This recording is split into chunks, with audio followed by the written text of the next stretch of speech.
Baru-baru ini, Dr. Richard Lee kembali membongkar aib pengacara Rasman Nasution. Richard Lee membeberkan aib Rasman yang belum diketahui banyak orang. Diketahui sebelumnya, Richard Lee merasa tertipu saat melihat beberapa prestasi Rasman yang ternyata itu hanya fiktif belaka.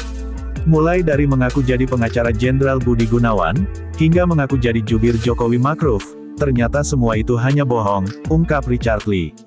Sebelumnya saya juga nggak ngangka ya, saya pikir dia, Rasman, adalah pengacara dengan banyak prestasi beneran, ucap Richard Lee.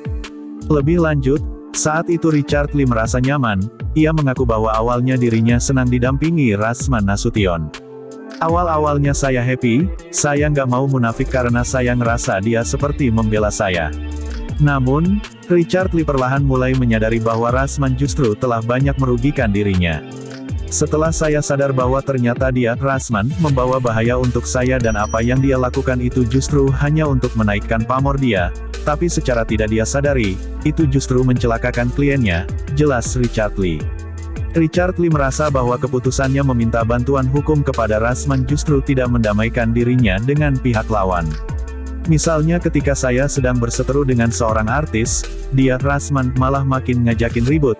Kita kan tujuannya mau damai, akhirnya makin amburadul, makin ruwet. Gimana ceritanya mau damai? Baru mulai mediasi aja dia, Rasman, udah teriak-teriak duluan, ungkap Richard Lee. Lebih lanjut, Richard Lee menilai bahwa Rasman juga telah melakukan banyak penipuan. Jadi ternyata Rasman bukan cuma galak, ternyata banyak juga sindikat penipuannya, sambung dokter kecantikan itu.